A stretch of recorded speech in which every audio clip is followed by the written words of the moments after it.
자, 전통산업, 열대지역의 전통산업은 첫 번째 이동식 경작이 이루어진다. 이제 포인트는 첫 번째 이동이야. 옮겨 다닌다라는 거거든. 근데 엄밀히 말하면 뭐라고 설명할 수 있다? 이동식 화전농업. 자, 이동을 하는데 화전. 자, 화는 말 그대로 불화자를 쓴 거고 전은 밭전자를 쓴 거야. 불을 질러서 밭을 만드는 거야. 이제 이 이동식 화전 농업을 영어로 표현을 하면 나 영어 진짜 못하는데. 얘들아, 슬래시가 영어 어떻게 쓰지? 슬래시 이거. 슬래시가 뭐지? 그 키보드에 있는 슬래시 어떻게 쓰지? S.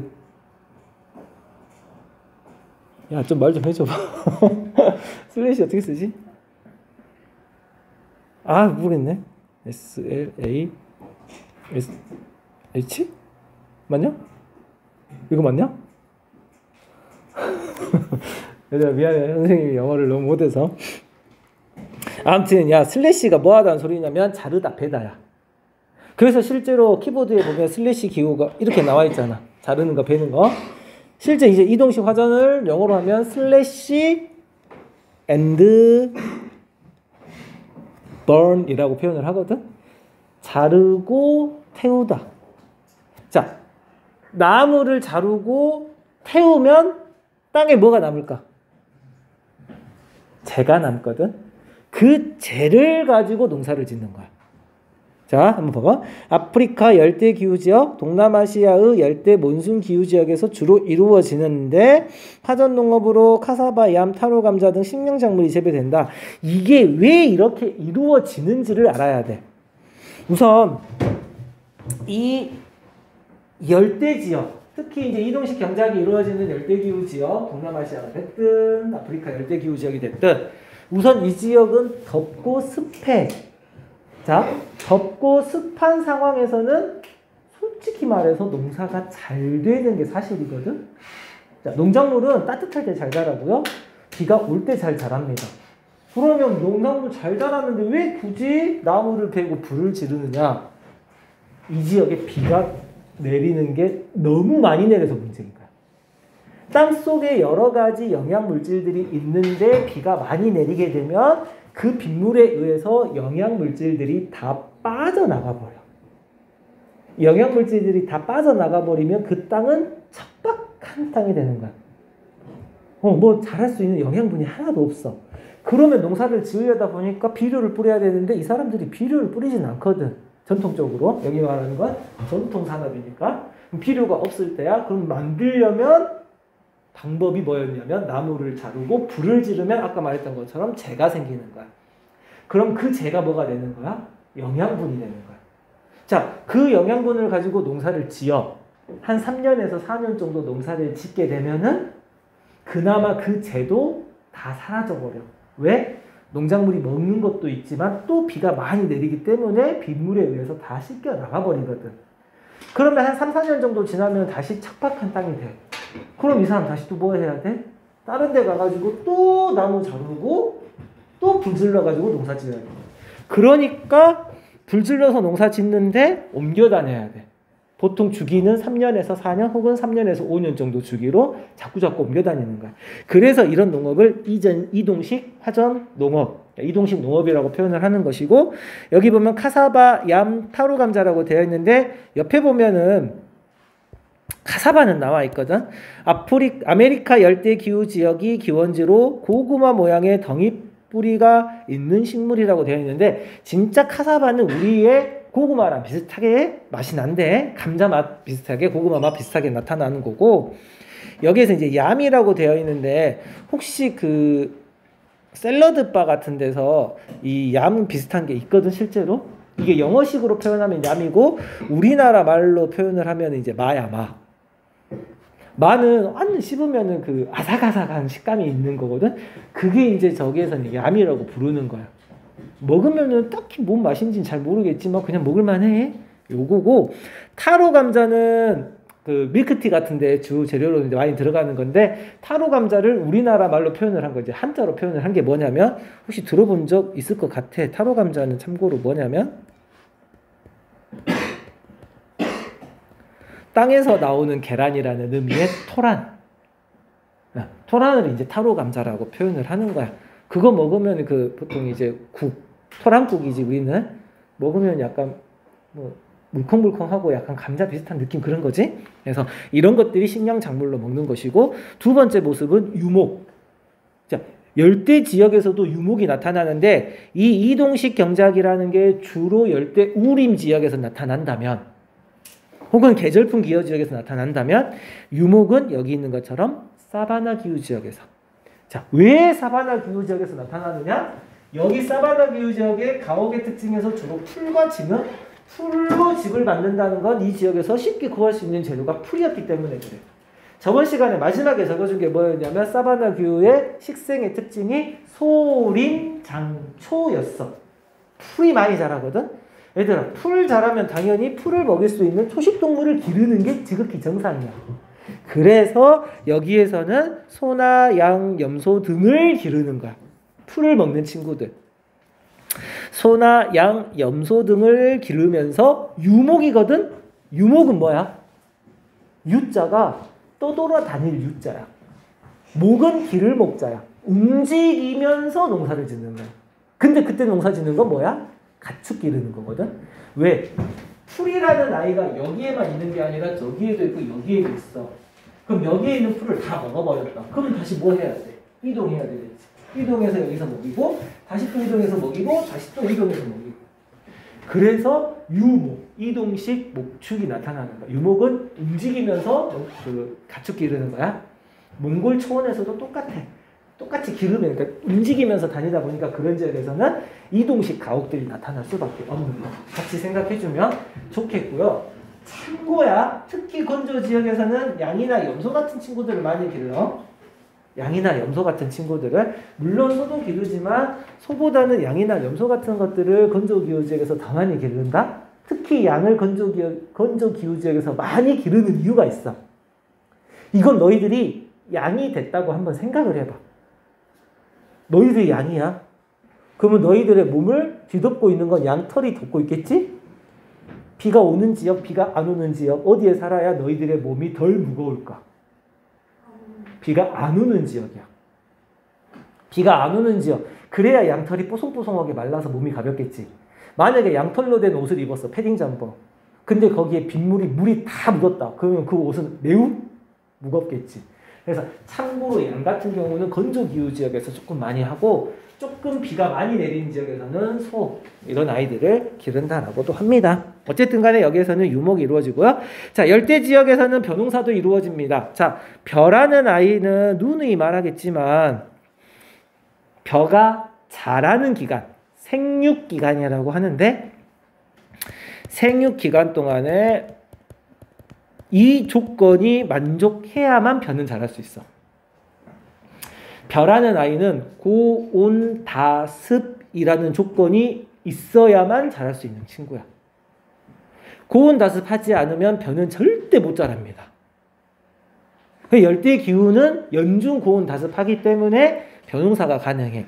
자, 우리나라는 여름철이 고온다습하기 때문에 여름철에 벼를 재배를 하는 거거든. 보통 벼가 심어서 수확까지 걸리는 기간이 몇 개월 정도 되냐면 4개월 정도 걸려. 4개월.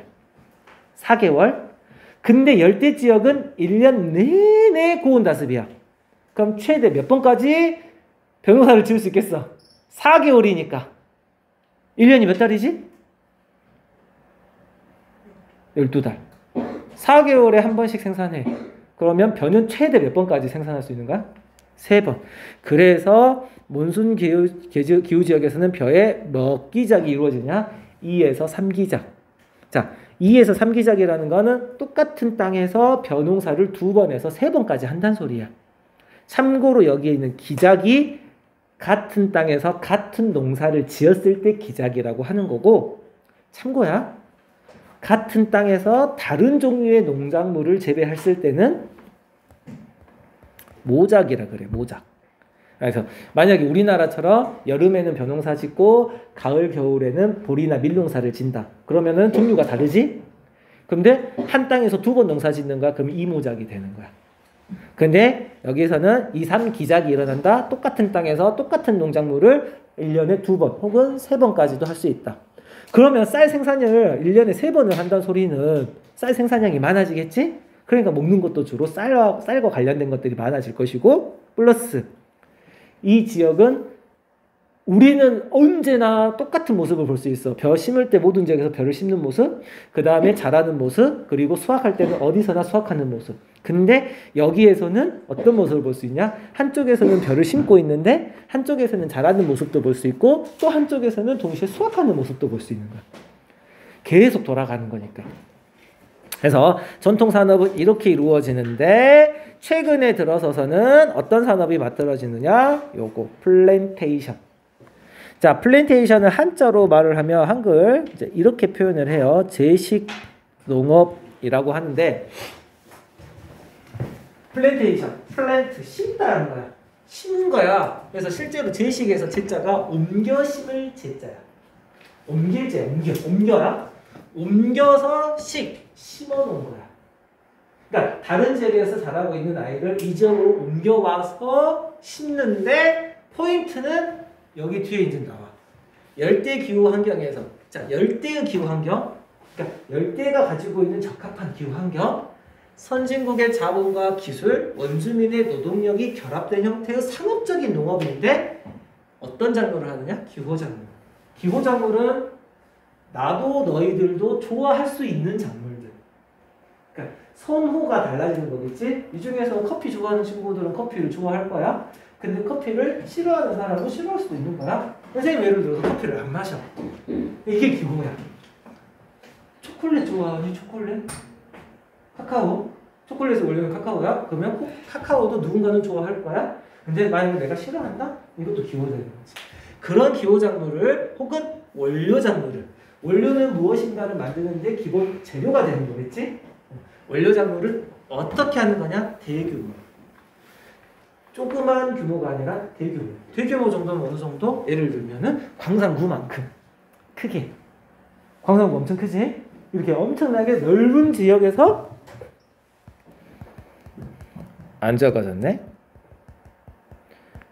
단일 작물을. 그러니까 이렇게 광산구만큼 큰 땅에서 예를 들면 바나나면 바나나만 재배를 하는 거야. 카카오면 카카오만 재배를 하는 거야. 단일 작물.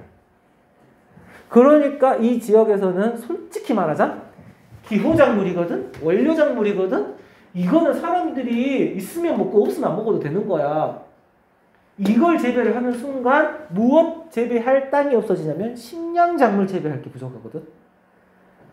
그러니까 이거는 다른 사람한테 팔아야 되는 거야. 식량작물은 적어도 자기가 먹어야 되잖아. 이런 것들 때문에 식량작물이 부족해질 수도 있는 거야. 문제점들이 있어. 자, 이런 것들을 대규모로 재배하여 수출을 한다라고 되어 있고요. 특징이 있어요. 열대 우림 기후. 자, A, F, 열대 우림은 연중 고온 다습하지. 연중 고온 다습한 지역에서는 어떤 아이들을 주로 재배를 하느냐? 카카오, 천연고무, 바나나 등을 재배하는데, 얘들아, 카카오, 천연고무, 바나나 잘 봐봐. 카카오 뭐지? 초콜릿을 올려요. 초콜릿을 올려고 이 카카오에서 열매 안에 있는 씨만 빼야 돼. 얘 카카오 빈이고 얘를 말려가지고 쪼개가지고 설탕에다 넣어가지고 갈아가지고 뭐 우유랑 해가지고 만든 게 이제 초콜릿이 되는 거야. 천연고무 열대 우림 지역에서 나무가 자라야 돼. 고무나무가 자라야 돼. 그 고무나무에 기스내가지고 하얀색 액체 받아가지고 나온 게 천연고무고 그 천연고무로 만든 게 대표적으로 라텍스 같은 거 생각하면 될 거야. 바나나 열대 우림 지역에서 그 바나나 상표 중에 제일 유명한 것 중에 하나가 DOLE 있지. 돌 바나나. 어디서 만들어지냐면 필리핀의 맨 아래쪽에 보면은 민다나오 섬이라고 있어. 거기에서 생산해가지고 전 세계로 팔아. 이런 것들이 대표적인 열대 우림 기후 지역의 플랜테이션 작물이고, 사바나 기후는 자 AW였잖아. 다시 한 번 더 생각해 볼까? W가 의미하는 게 뭐였지? 윈터 드라이였어. 겨울 건조야. 자, 겨울철이 건조한 지역에서는 커피, 사탕수수, 모카 등이라고 되어 있는데 얘들아 커피, 뭐 해야 돼? 커피 콩에서 커피 따야 되거든? 그리고 나서 얘를 말려야 되거든? 말리려면 건조한 기간이 필요하대. 그래서 건기가 있는 이런 사바나 기후 지역에서 사탕수수도 마찬가지 비만 너무 많이 와버리면 참고로 이 사탕수수에서 그러니까 만들어내는 대표적인 아이가 뭐냐면 설탕이거든? 설탕이 재료가 되는 게 사탕수수야. 그러니까 얘는 원료작물이 되겠지? 근데 만약에 계속 비만 오면 사탕수수가 점점 맛이 있어질까 맛이 없어질까? 안 없어지겠지. 그게 의미야. 그러니까 건조한 기간이 있어야 되는 거. 모카도 마찬가지 솜의 원료가 되는 거잖아. 비만 계속 내리면 모카 계속 젖어버리겠지. 그래서 안 돼. 그래서 건조한 기간이 있어야지 되는 애들 커피, 사탕수수, 모카 같은 것들이 여기에 들어가고 여기 하나 안 나왔네? 열대 계절풍 기후. 자, AM에서 만들어지는 재배되는 대표적인 플랜테이션 작물이 누구냐? 이겁니다. 내가 차라고 하면은 너희들이 자동차 생각할 수도 있으니까 차, T. 그럼 여기서 말하는 차, T는 일반적으로 무슨 차 생각하면 되냐? 얘들아, 그러니까 세계지리 시간에서 이야기하는 차가 나온다? 그러면 이건 다 녹차 이야기하는 거야. 녹차. 녹차를 주로 이런 데서 재배를 하는 거야. 열대 계절풍 기후 지역에서. 그러니까 가장 대표적인 나라는 인도? 혹시 들어본 적 있을까? 지리적 표시지에서 나왔었는데 다르질링 녹차. 다르질링 인도. 그 다음에 인도의 눈물이라고 해서 인도란 나라가 있으면 그 아래쪽에 딸려있는 요 눈물처럼 생긴 거. 이 섬이 스리랑카라는 섬이야. 스리랑카의 이 섬 이름이 뭐냐면 실론섬이야. 실론섬. 그래서 실론티라고 들어본 적 있지? 실론티. 그 빨간색 깡통으로 되어 있는 거 있거든. 실론티는 보통 홍차를 말하거든. 여담이다마는 녹차하고 홍차의 차이점은? 알고 넘어가면 좋아.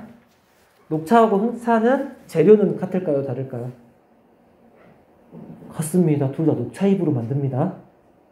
근데 녹차는 우려내면 약간 연두색의 색깔이 나오지? 홍차는 우려내면 약간 붉은색의 색깔이 나와. 녹차를 실제로 영어로 표현하면 그린티, 그 다음에 홍차는 영어로 표현을 하면 블랙티가 되거든. 이게 이제 그린 블랙이 되는 거는 우려낸 색깔을 보고 말한 게 아니라 우려내기 전에 나무 그 이파리의 색깔 때문에 그런 거야. 녹차는 녹차 잎을 따잖아? 그러면 그걸 그대로 건조시켜. 그러니까 불 같은 가마솥 같은 거에다가 넣어가지고 그냥 바로 건조시켜. 수분을 빼버려. 그러면 녹차잎이 그 상태에서 그대로 수분만 잃어버리거든. 그러면 녹색을 그대로 띄고 굽게 돼. 마르게 돼. 근데 홍차를 만들려면 녹차잎을 뭐 하냐면 한번 삶아. 녹차잎을 한번 삶아. 삶고 난 다음에 말리잖아? 그럼 얘네들이 색깔이 어두워진대. 약간 그무잡잡하게 보인대. 그래서 사람들이 색깔을 봤었을 때 까만색의 이파리야. 블랙티가 되는 거야. 이걸 근데 우려내니까 약간 무슨 색이 나오냐면 붉은색 빛이 나오는 거지. 그래서 한자로는 홍차라고 표현을 하는 거야. 홍차. 녹차는 녹색빛이 나와서 녹차, 홍차는 빨간색 빛이 나와서 홍차. 그래서 이걸 잎을 뭐 삶았냐 안 삶았냐 요 차이 때문인 거고.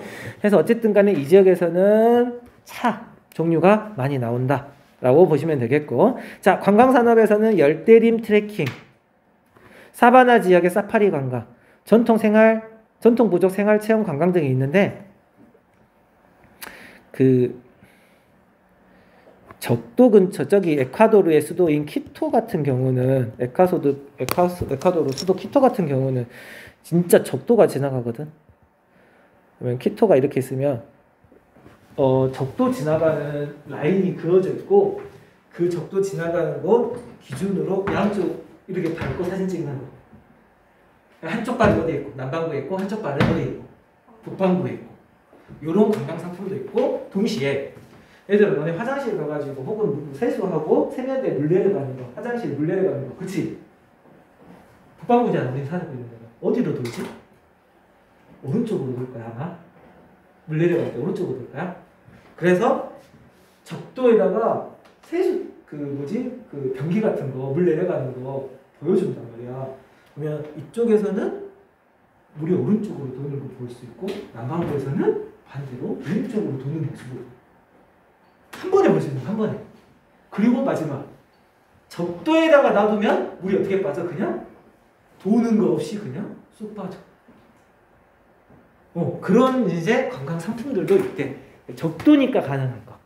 그래서 이런 것들이 있으니까 한 번씩 봐주고, 사바나 지역은 누누이 말했던 것처럼 초원이야. 열대 초원이라고도 표현을 해. 큰 풀이 자라는 거. 그래서 이제 초식 동물이 많기 때문에 이것들 이용해서 사파리, 동물 보는 이런 체험들이 있다 보시면 되겠고요. 자, 열대림 생태환경입니다. 열대림 생태환경은 간단하게 읽어보셔도 될 것 같아요. 생물종 다양성을 지키는 유전자의 창고이고요. 대기 중 이산화탄소를 흡수하고 산소를 공급하는 지구의 허파 역할을 한다. 아마존 밀림 같은 경우가 지구 산소의 4분의 1 정도를 공급한다고 합니다. 근데 그 아마존 밀림 숲이 현재도 하루에 축구장 면적의 90배 정도인가? 그러니까 파괴되고 있대요. 지금도. 점점 이제 어떻게 생각하면 이산화탄소를 흡수를 못한다라는 건 결국 지구온난화를 막을 수 없다라는 개념하고도 연결이 되는 거니까.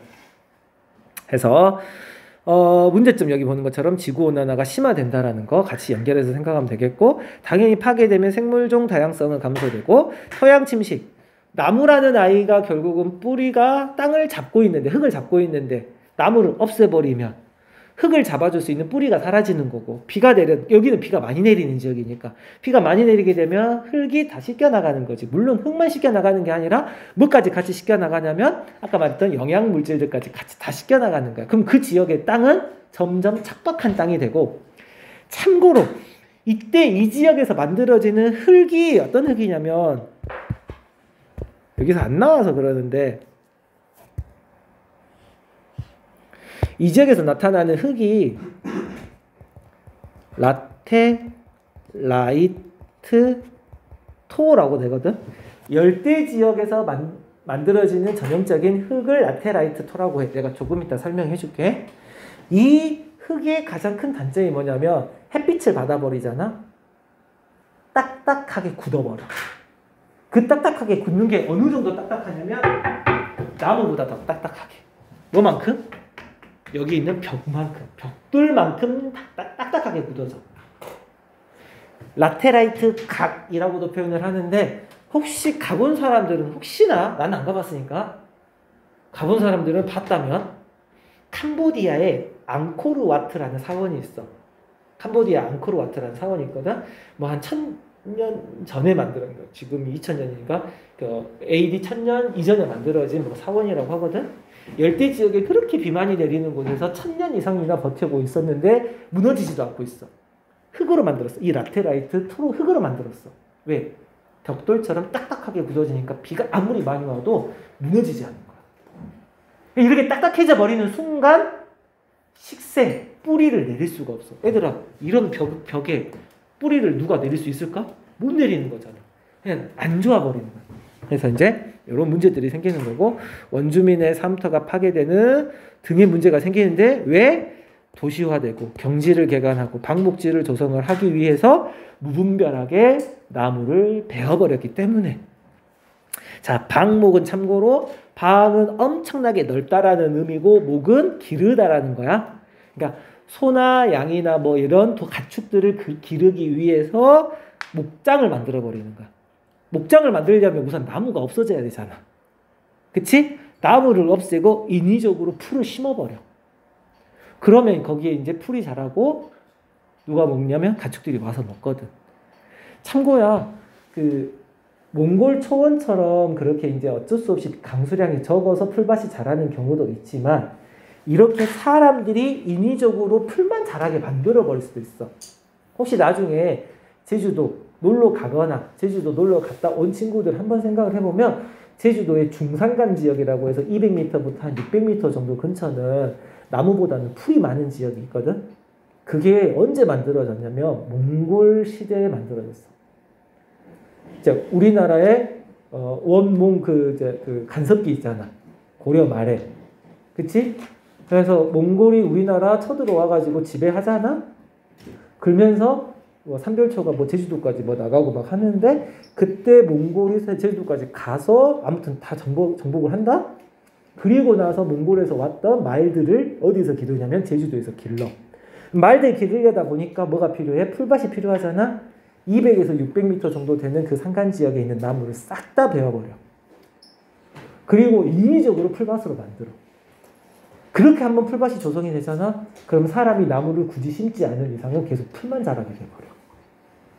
인간의 간섭이라는 게 엄청나게 큰 영향을 미칠 수도 있다는 거 하나 봐주시고요. 라테라이트 톤은 조금만 설명할게요. 알아두면 좋으니까.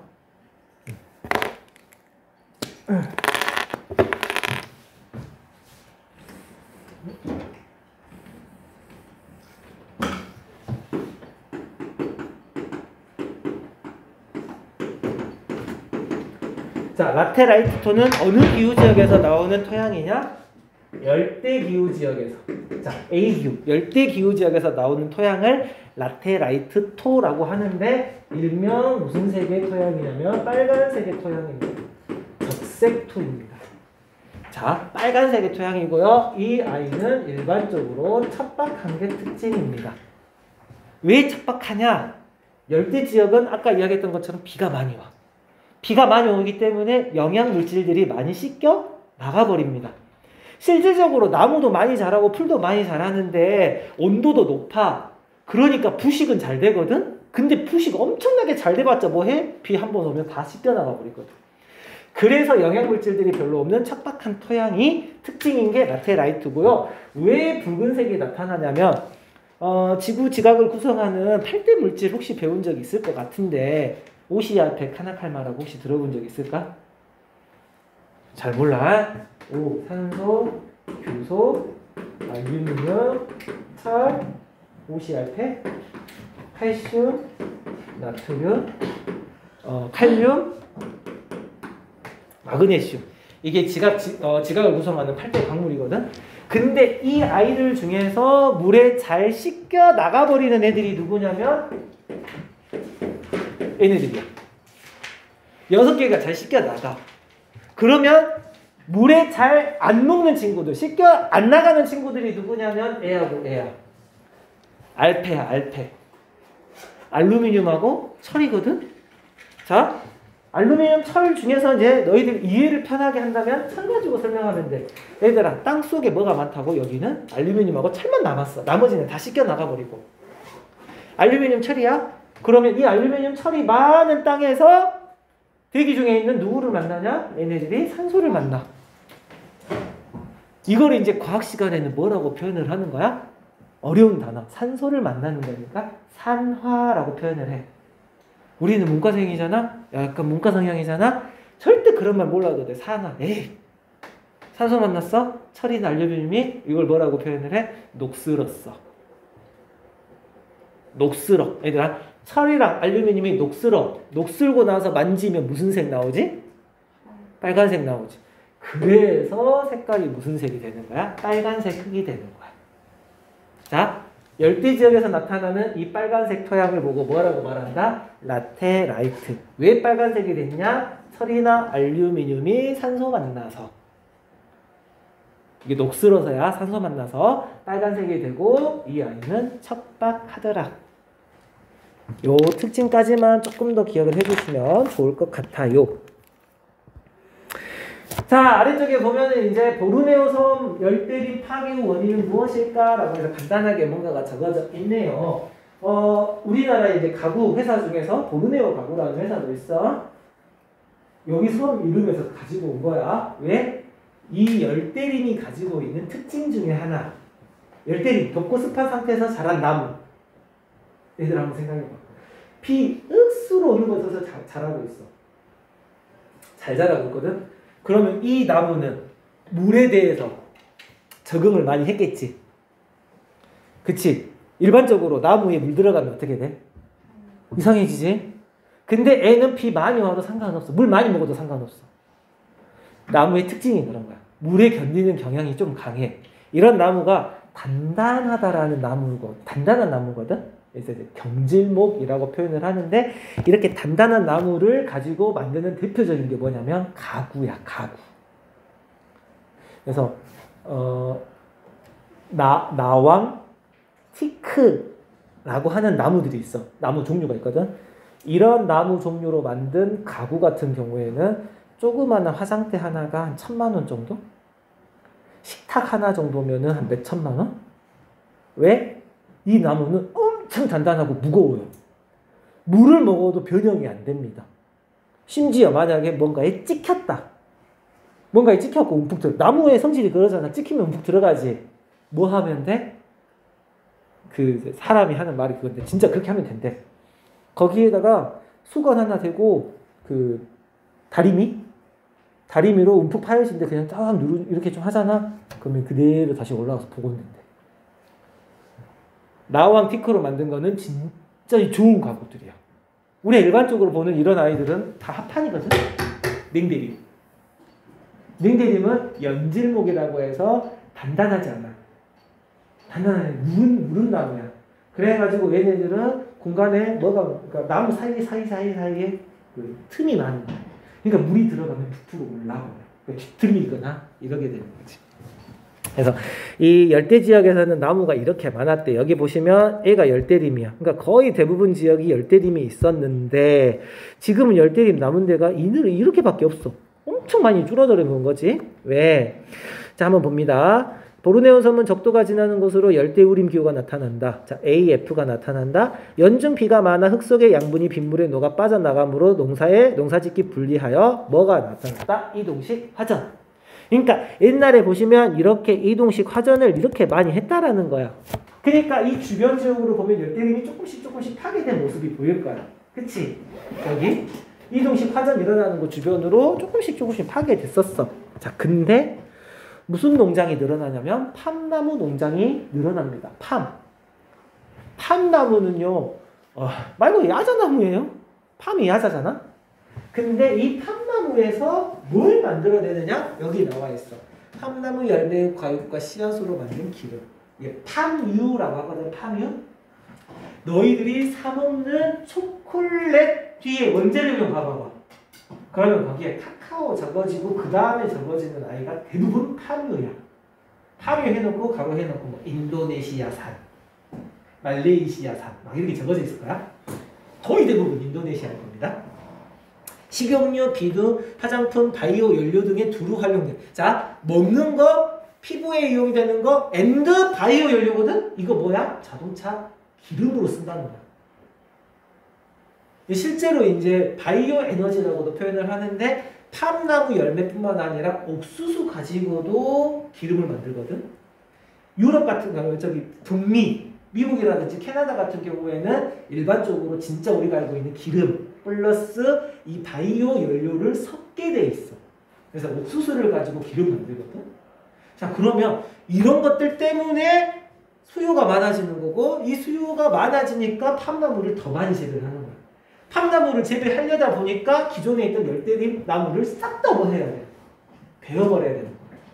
그래서 열대림이 파괴되는 거야. 점점. 그래서 수요가 급증하기 때문이다. 팜나무 농장은 대기업의 자본과 기술력을 토대로 현지 원주민 노동력을 이용하여 단일 작물을 재배하는 뭐지? 플랜테이션. 자, 열대기후 대기업, 여기서 말한 대기업은 선진국이겠지? 선진국의 자본과 기술력, 현지 원주민의 노동력 이용하는 거. 그리고 단일 작물, 플랜테이션, 대규모로. 팜나무 농장 조성에 따른 환경적 영향. 기존 열대우림을 제거하는 팜나무 플랜테이션 행해지기 때문에 지하수 오염, 토양 침식, 산림 파괴에 따른 멸종 위기종 증가 등의 문제점이 나타나고 있다. 그래서 이런 문제점들이 있고요. 관련해가지고 개념 체크는 여러분이 한번 보시고요. 지금부터 문제 풀어왔지?